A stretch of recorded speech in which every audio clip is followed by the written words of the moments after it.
mort dans la mine reste donc de mise. Cameroun Tribunal d'ailleurs mené une enquête sur l'ampleur des dégâts liés à ce phénomène. Investigation à retrouver donc de la page 11 à la page 12 dans sa parution de ce mercredi matin. Le journal de la rue de l'aéroport nous amène en outre à l'hôpital central de Yaoundé où des bruits autour d'une dépouille continuent de faire couler beaucoup d'encre et de salive. Le journal précise à ce sujet que l'autopsie est attendue. Selon nos confrères, la famille d'un patient décédé le 19 septembre dernier à la suite de 2 interventions chirurgicales soupçonne la structure hospitalière d'avoir extrait des organes sur la dépouille, ce que rejette en bloc le directeur de cette structure hospitalière. Il a donc d'ailleurs saisi la justice pour faire la lumière sur cette affaire. Des précisions à retrouver de la page 16 à la page 17 du quotidien gouvernemental parution de ce jour. Le quotidien Émergence aussi en parle ce mercredi matin face à ces soupçons d'extraction d'organes. Le premier quotidien privé bilingue au Cameroun de Magnus Biaga met en avant la version des faits du personnel soignant de l'hôpital central du Yaoundé, une laparotomie médiane qui trouve une plaie de l'angle colique gauche, des matières fécales dans la cavité abdominale. Le gros intestin est mis sous la peau. Un drainage réalisé une partie des explications que les médecins ont donc donné, les médecins qui ont pris en charge le patient malheureusement décidé ont donc donné ces explications-là dans les colonnes du quotidien Émergence qui met naturellement en avant également la version des faits de la famille. Des précisions à retrouver de la page 5 du quotidien Émergence parution d'aujourd'hui. Et cette affaire a également retenu l'attention du journal Santé Nature Info. L'hebdomadaire d'Albertine Bidjaga dévoile la vérité sur le corps mutilé de l'hôpital central du Yaoundé. Le journal revient sur la sortie médiatique du directeur Pierre-Joseph Fouda pour donner sa version des faits sur ce qui a entouré la mort et la mise en bière du jeune homme d'une vingtaine d'années dont la famille soupçonne l'hôpital d'avoir extrait des organes. Que s'est-il réellement passé? S'interroge Santé Nature Info qui apporte bien évidemment des éléments de réponse ce mercredi matin. Le journal vous propose également l'indignation de l'Ordre national des médecins. Ces derniers condamnent les violences sur le personnel médico-sanitaire au moment où le ministre de la Santé, le ministère de la Santé publique annonce l'ouverture d'une enquête. Des précisions à retrouver en page 3 dans les colonnes de l'hebdomadaire d'Albertine Bidjaga, journal spécialisé en question de santé. L'incident à l'hôpital central de Yaoundé constitue également le plat de résistance du journal Éco-Santé. Le quotidien de Joseph Mbemboum se penche sur l'autopsie attendue pour faire la lumière autour du décès de ce jeune homme, une démarche entreprise par le directeur Pierre-Joseph Fouda de concert avec les autorités sanitaires qui a fait sceller donc le corps du défunt par le procureur. Une démarche, disais-je, qui vise à mettre fin aux accusations de mutilation et des soupçons autour du décès du patient malheureusement décédé à 22 ans. Le directeur affirme qu'une autopsie sera d'ailleurs réalisée par un médecin légiste de la famille du défunt dont les brefs délais. Les résultats permettront d'être fixés sur cette affaire qui secoue le personnel de cette structure hospitalière. Des précisions à retrouver en page 3 du quotidien spécialisé en questions de santé, Éco-Santé, le journal de Joseph Mbemboum en kiosque de la santé en éducation. On en parle avec le quotidien Mutation, le journal de Georges-Alain Boyemo qui s'intéresse à la journée des enseignants qui sera célébrée le 5 octobre prochain, nous informe que la fête se fera sans pagne cette année en raison donc des difficultés économiques qu'elle traverse. La SICAM produira un stock très réduit de pagne de la journée mondiale des enseignants, précisent nos confrères. S'il est clair qu'il n'y aura pour la deuxième année consécutive de défilé en raison de la pandémie à coronavirus, des chefs d'établissement préparent néanmoins des agapes à en croire Mutation. C'est le cas du proviseur du lycée de Mendon à Yaoundé qui a fixé à 2000 francs la contribution par enseignant. Le journal de Georges-Alain Boyemos demande au-delà du pagne et des agapes qui entourent D'habitude, cette célébration, que vaut encore la journée mondiale des enseignants dont l'entendement de l'UNESCO, ajoute le journal, c'est une journée de plaidoyer pour de meilleures conditions de vie et de travail des enseignants, plaidoyer pour les défis qui interpellent la profession d'enseignant. Mais au Cameroun, précise mutation, cette journée a été galvaudée et semble depuis se limiter aux agapes malgré tous les problèmes que connaît le secteur de l'enseignant. Quelques-uns cités par nos confrères: violence sur les enseignants, affectation dans des zones de conflit sans conditions préférentielles, paiement tardif, des rappels d'intégration, entre autres. Pour être amplement édifié sur le sujet, procurez-vous le quotidien Mutation, parcourez les articles en pages 8 et 9 et vous serez certainement servi. Parlons de tout à fait autre chose à présent, dans la suite de la lecture transversale des journaux, en direct du studio de la cité capitale. We move to Northwest and Southwest regions with the Guardian Post to talk about armed conflict.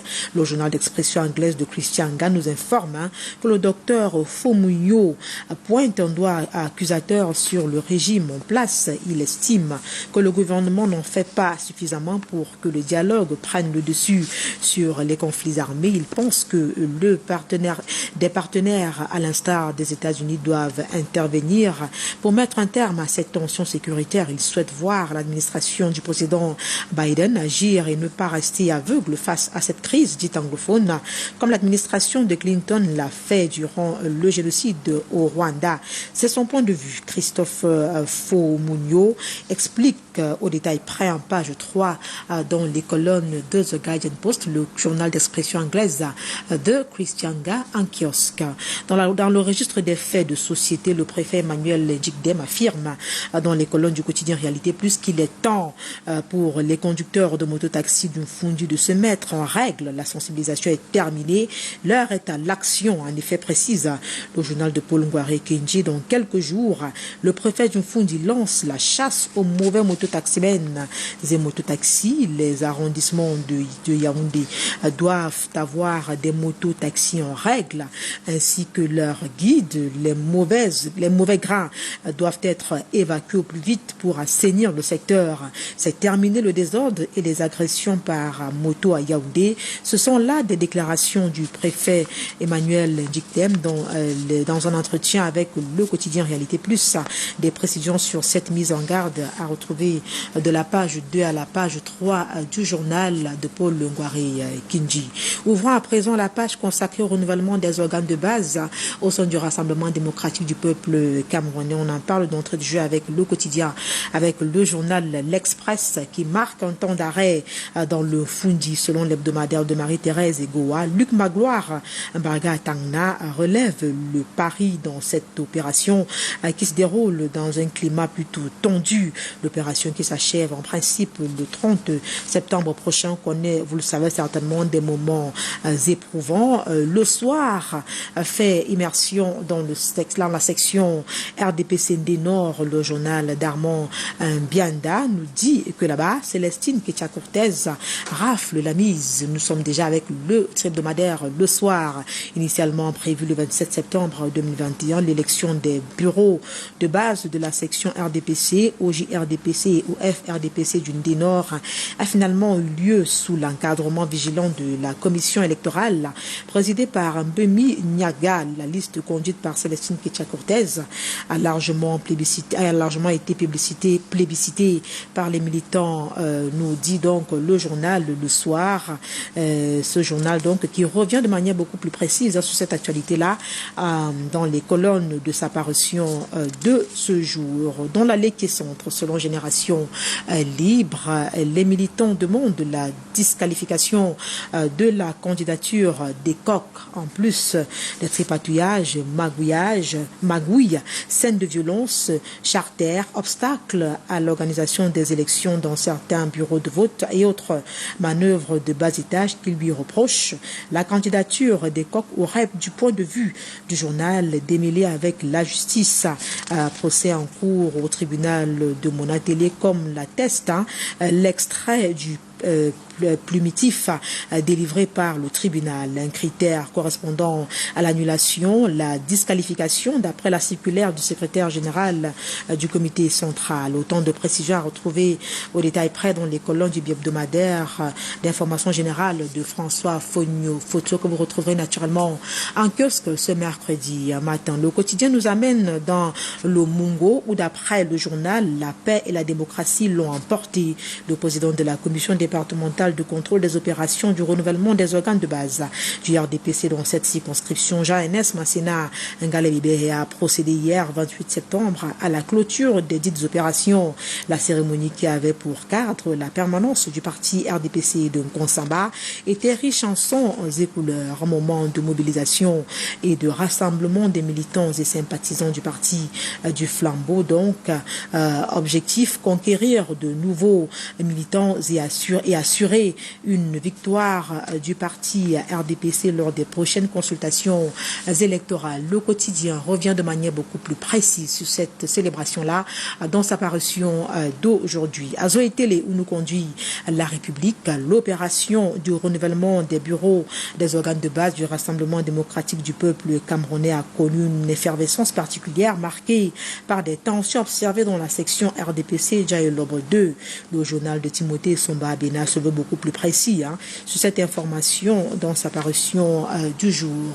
Et le détective qui nous parvient à l'instant, avec le détective, on va parler de la guerre dans le Nozo. L'armée réajuste sa stratégie de riposte, précise ce journal d'enquête et d'information générale. C'est la principale donc information à retenir à l'issue de la visite de travail de Joseph Petit à Sombo le 22 septembre dernier à Bamenda. On en a largement parlé dans cette revue de presse. Cette visite de travail effectuée sur très haute instruction du président de la République, chef des forces armées, intervient au moment où les attaques et embuscades se sont multipliées contre les forces de défense et de sécurité. Cette actualité a meublé les journaux. La semaine dernière, on en a largement fait écho dans cet espace. Et avec le détective, on met la clé sous le paillasson de la revue de presse Acte 1 en direct du studio de la Cité Capitale. Merci d'avoir été des nôtres. Restez scotchés, vous le savez. L'exercice poursuit cette fois-ci du côté de Douala, dans la Cité Capitale, dans la Cité économique avec Junior Ossan. Junior, bonjour. Qu'est-ce qui fait la une des journaux du côté de Douala ce mercredi matin? Bonjour Karel Mezacha Choya, eh bien on reste à Yaoundé avec vous, mais pour parler de ce trafic d'organes humains du côté de l'hôpital central de Yaoundé. Et ce matin on s'intéresse à ce sujet avec bien sûr le journal Info Matin qui est également en kiosque. Info Matin nous fait savoir donc que le trafic d'organes humains secoue depuis quelques jours l'hôpital central de Yaoundé. C'est à la une principale de ce journal. Eh bien la famille du jeune Ilé Aïssi Mungue, décédé le 19 septembre dernier dans cet établissement sanitaire, accuse donc le personnel médical d'avoir soustrait certaines parties du corps dans une interview donc accordée à la CRTV Radio, précise donc Info Matin ce jour, accordée hier justement. Le directeur général du hôpital, Joseph Pierre Fouda, dément cette accusation. Eh bien, pour le journal, en colonne du journal, dans les lignes du journal, autant pour moi, il est bien précisé, du moins relater les faits de cette triste histoire. L'atmosphère était donc électrique le 24 septembre 2021 devant les bureaux du directeur général de l'hôpital central de Yaoundé. Nuit était l'intervention des forces de maintien de l'ordre. Le professeur Joseph Pierre Fouda aurait été copieusement molesté par les membres de la famille d'Ilé Aïssi Mungue, 22 ans, dont le corps à moitié nu gisait dans un cercueil exposé à la vue de tous. La veille, des images montrant le défunt blessé au dos, le ventre ouvert, ont fait le buzz sur les réseaux sociaux. C'est une information à lire ce matin dans le journal Info Matin qui revient dans cette histoire relatée par un membre de la famille. Eh bien, le journal ce matin s'intéresse également à l'augmentation du prix du gaz domestique. Le prix du gaz domestique donc au Cameroun, parlant justement de ce prix qui est tout de même maintenu, le prix toujours à 6 500 francs CFA CFA, eh bien, c'est la quintessence du communiqué presse du ministre du Commerce, Lumagwa Baga Tangana, rendu public ce 28 septembre 2021. Le prix du gaz domestique reste donc et demeure inchangé. Dans un communiqué rendu public ce 28 septembre, le ministre du Commerce, Lumagwa Baga Tangana, demande donc la rumeur relayée sur les réseaux sociaux sur une prétendue augmentation du prix de cette source d'énergie moderne de cuisson à compter du 1er octobre 2021. Selon le Mincommerce, le prix de ce produit de grande consommation reste à 6 500 francs CFA la bouteille de 12,5 kg, contrairement aux fake news faisant état d'une prétendue augmentation du prix de la bouteille à 7 300 francs CFA pour les uns et 7 310 francs CFA pour les autres. Les détails autour de cette actualité à lire ce matin dans le journal Info Matin en kiosque ce mercredi. Et nous poursuivons cette revue de presse, cette fois-ci avec l'œil du Sahel qui est également en kiosque. Et puisqu'on parlait d'énergie tout à l'heure, restons-y cette fois-ci en électricité. Et bien, dans le Grand Nord, disons-le ainsi, replonge donc dans le noir, nous précise donc le journal à sa une principale ce matin. Le concessionnaire du service public de l'électricité au Cameroun a repris avec le rationnement de l'énergie électrique dans les 3 régions septentrionales du Cameroun le 26 septembre dernier. Apprend-on donc dans un communiqué, a appris justement le journal dans un communiqué rendu public par l'entreprise. Les régions du nord, de l'extrême nord et de l'Adamawa replongent ainsi dans le noir après une brève accalmie qui avait succédé à une année 2020 et un début d'année 2021 particulièrement difficile en matière d'approvisionnement en énergie électrique. Le niveau des apports en eau observé sur la retenue du barrage de lac d'eau depuis le début des crues 2021 est particulièrement bas, traduisant une hydrolycidité historiquement faible sur le bassin, pire que celle enregistrée l'année dernière. La légère embellie observée au courant du mois d'août 2021 s'est malheureusement très vite estompée. Explique donc ce concessionnaire ce matin dans le journal L'Œil du Sahel qui est en kiosque ce jour. Et le même journal, et oui, qui est en kiosque, rend donc hommage bien sûr à Sédhiou Bombo Njoya qui est donc décédé. Le journal nous offre ce matin quelques grands témoignages. Eh bien, c'est donc un hommage des Bamoun du Grand Nord au roi Sédhiou Bombo Njoya ce matin en page 6 du journal. Eh bien, le roi est donc mort, plus aucun doute n'est permis. Ibrahim Bombo Njoya s'en est allé ce 27 septembre 2021 à l'hôpital américain de Paris où il a été évacué le 15 septembre dernier après quelques jours passés au centre des urgences de Yaoundé. Une autre victime du Covid-19, le 19e roi des Bamoun, s'en va après 29 ans, 1 mois et 17 jours de règne. Le royaume Bamoun, le Cameroun et l'Afrique perd et pleure un grand homme, grand par la taille et par la stature, un monarque bâtisseur éclairé, un acteur politique iconoclaste et parfois déroutant. Eh bien, retrouvez l'ensemble de ces hommages dans ce journal en kiosque ce jour. Et nous poursuivons avec la nouvelle expression qui s'intéresse à l'UCAO, eh bien, à sa une principale. La nouvelle expression nous parle de l'effondrement de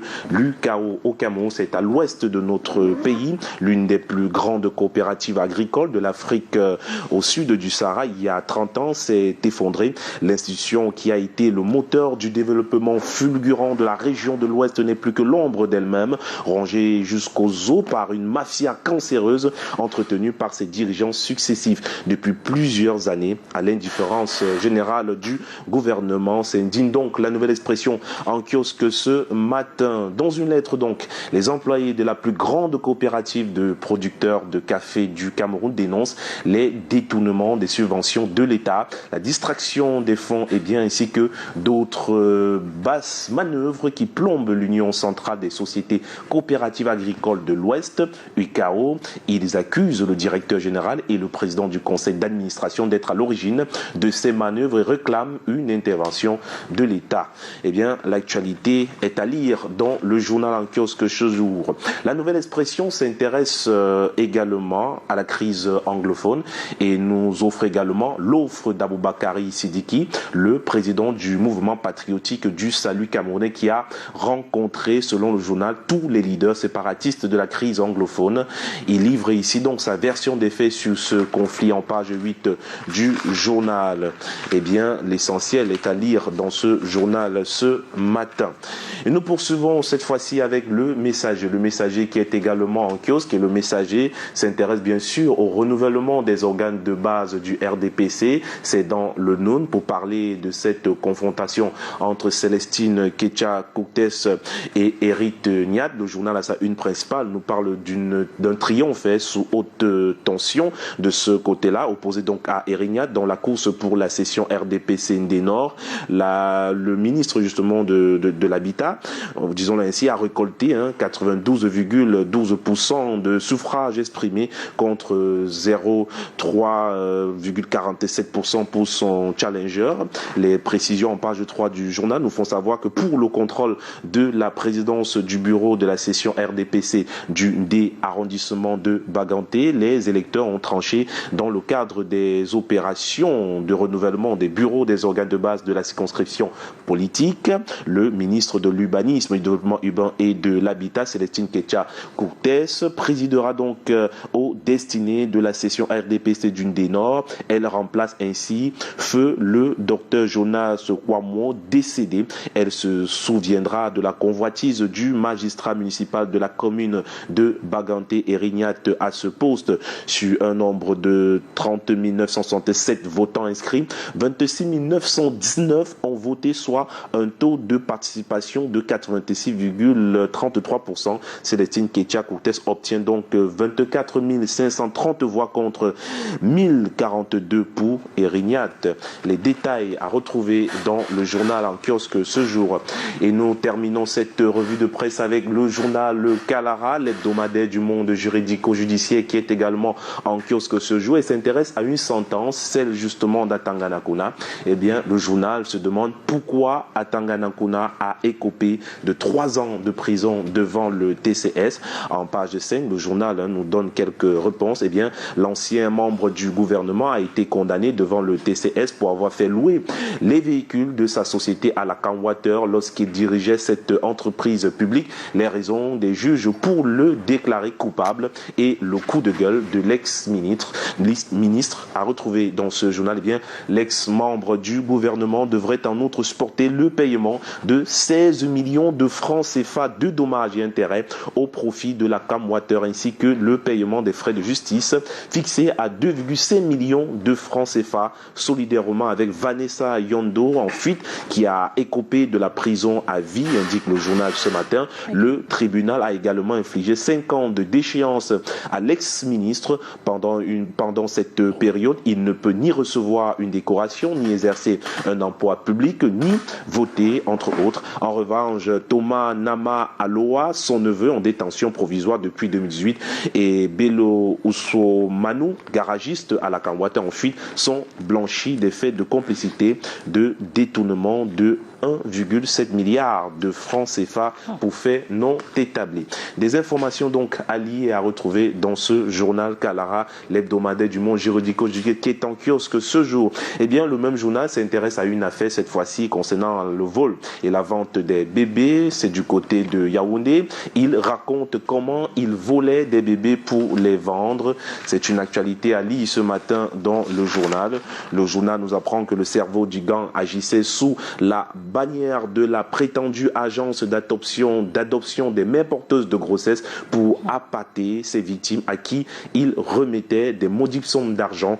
4 nourrissons ont été sauvés et gardés à la fondation Chantal Biya. Eh bien, une enquête ouverte a permis de mettre la main sur un certain Atangana, les autres accusés et les 4 bébés au centre du procès. Eh bien, ce procès, l'ensemble des détails, toute une histoire concernant ce réseau de trafic de bébés démantelé donc à Yaoundé. Toute l'histoire est à retrouver dans ce journal en kiosque ce jour.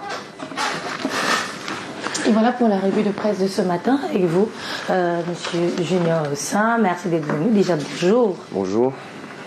Avec vous ce matin, Junior Ossin, nous allons parler de cette situation. Vous le savez, aujourd'hui,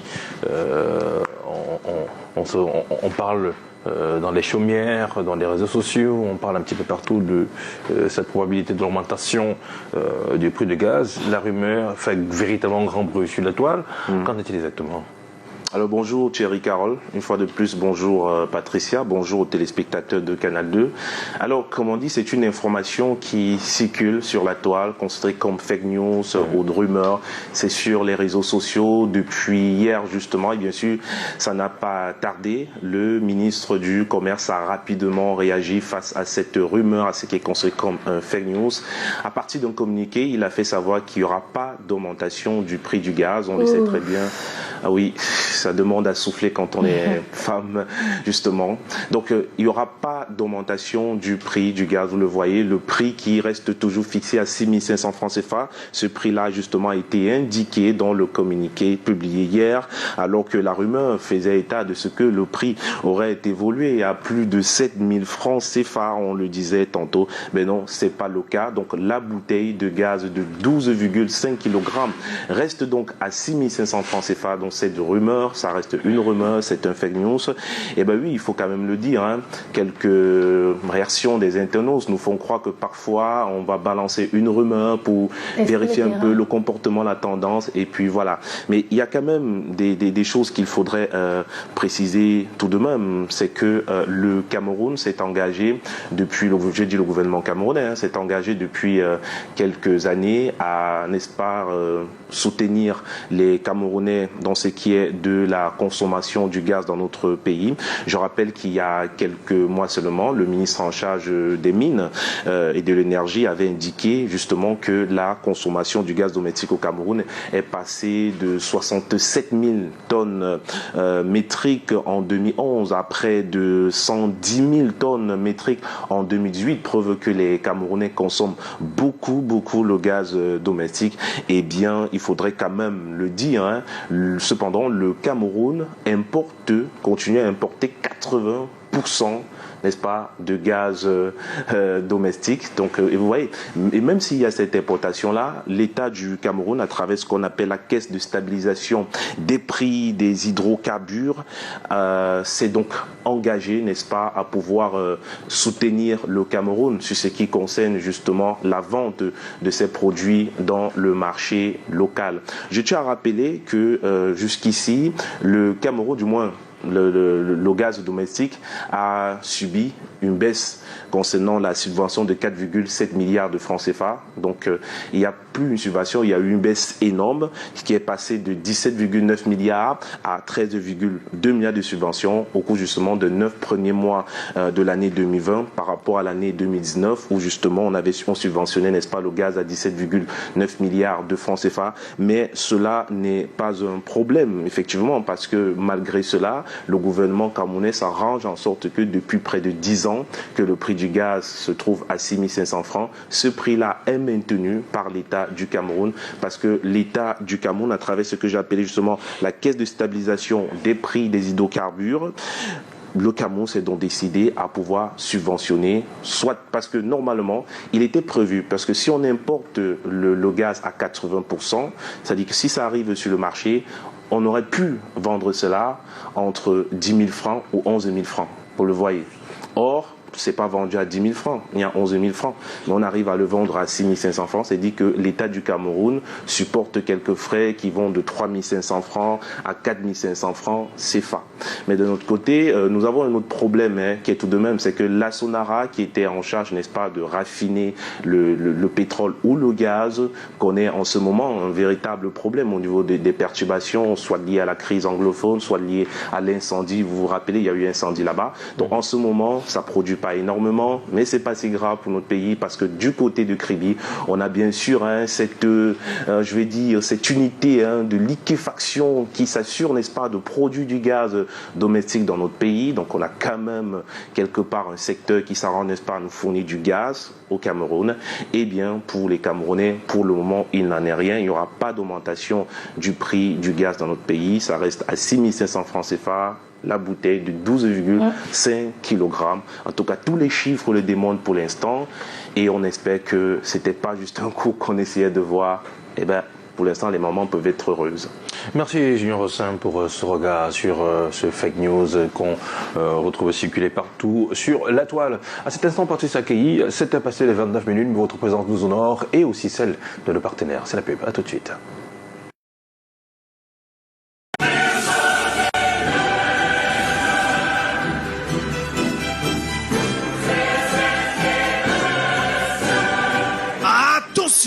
Événement, les fans de foot sont gâtés. L'UEFA Champions League est de retour sur Canal 2 International. Sur notre antenne, vous avez rendez-vous avec les plus belles rencontres, les plus beaux matchs, mettant aux prises les plus grandes vedettes évoluant dans les meilleurs clubs d'Europe. C'est la Champions League. Avec ce mercredi 29 septembre à partir de 20h, le choc Manchester United